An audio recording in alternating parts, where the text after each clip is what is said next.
Leo 14 പാപ്പ പുറത്തിറക്കിയ തന്റെ ആദ്യ ചാക്രിക ലേഖനം മാഗ്നിഫിക്ക ഹ്യൂമാനിറ്റാസ് ശ്രദ്ധേയമാകുന്നു. കത്തോലിക്ക പ്രബോധനങ്ങൾക്കൊപ്പം കല, സാഹിത്യം, തത്വചിന്ത എന്നിവയെല്ലാം കോർത്തിണക്കിയാണ് ഈ പുതിയ ചാക്രിക ലേഖനം തയ്യാറാക്കിയിരിക്കുന്നത്.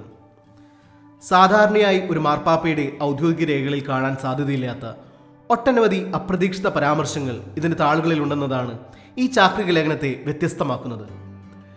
മനുഷ്യത്വരഹിതമായ നിലപാടുകൾക്കെതിരെ സംസാരിക്കാനും ചരിത്രപരമായ ഓർമ്മകളെ ഉണർത്താനുമാണ് മാർപ്പാപ്പ ഈ ഉദാഹരണങ്ങളെല്ലാം ഉൾപ്പെടുത്തിയിരിക്കുന്നത്.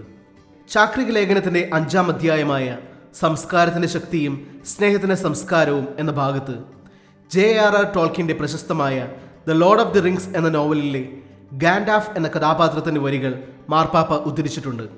ലോകത്തിലെ പ്രതിസന്ധികളെ മുഴുവൻ കീഴടക്കുക എന്നതല്ല, മറിച്ച് നമുക്ക് ലഭിച്ചിരിക്കുന്ന ആയുസ്സിൽ നന്മയ്ക്കായി ചെയ്യാൻ കഴിയുന്ന കാര്യങ്ങൾ ചെയ്യുക എന്നതാണ് നമ്മുടെ കടമയെന്ന വരികളാണ് ചാക്രിക ലേഖനത്തിലുള്ളത്. ഇതിന്റെ പുറമെ പാബ്ലോ പിക്കാസോയുടെ ഗോർണിക്ക എന്ന ചിത്രവും ബിതോവന്റെ 9th സിംഫണിയും പരാമർശിക്കപ്പെടുന്നുണ്ട്.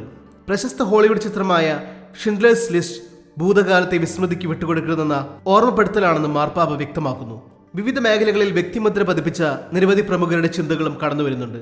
ലോകപ്രശസ്ത വിദ്യാഭ്യാസ രീതിയുടെ ഉപജ്ഞേതാവായ മരിയ മോണ്ടിസോറി യുദ്ധത്തിനും ദാരിദ്ര്യത്തിനുമെതിരെ പോരാടി നിരവധി തവണ ജയിൽവാസമനുഷ്ഠിച്ച പത്രപ്രവർത്തക ഡൊറോത്തി ഡേ, പരിസ്ഥിതി സംരക്ഷണ പ്രവർത്തനങ്ങൾക്ക് നൊബേൽ സമ്മാനം നേടിയ ആദ്യ ആഫ്രിക്കൻ വനിത വാങ്കാരി മതായി എന്നിവർ ഇതിൽ ആദരവോടെ പരാമർശിക്കപ്പെടുന്നു. കൂടാതെ സത്യവും മിഥ്യയും തമ്മിൽ മാറിപ്പോകുന്നതിന്റെ അപകടത്തെക്കുറിച്ച് മുന്നറിയിപ്പ് നൽകിയ തത്വചിന്തക ഹന്ന ആരൻഡ്, ഓഷ്വിറ്റ്സ് കോൺസെൻട്രേഷൻ ക്യാമ്പിലെ അതിജീവനക്കാരനായ വിക്ടർ ഫ്രാങ്കൽ എന്നിവരുടെ വാക്കുകളും ചാക്രിക ലേഖനത്തിലുണ്ട്.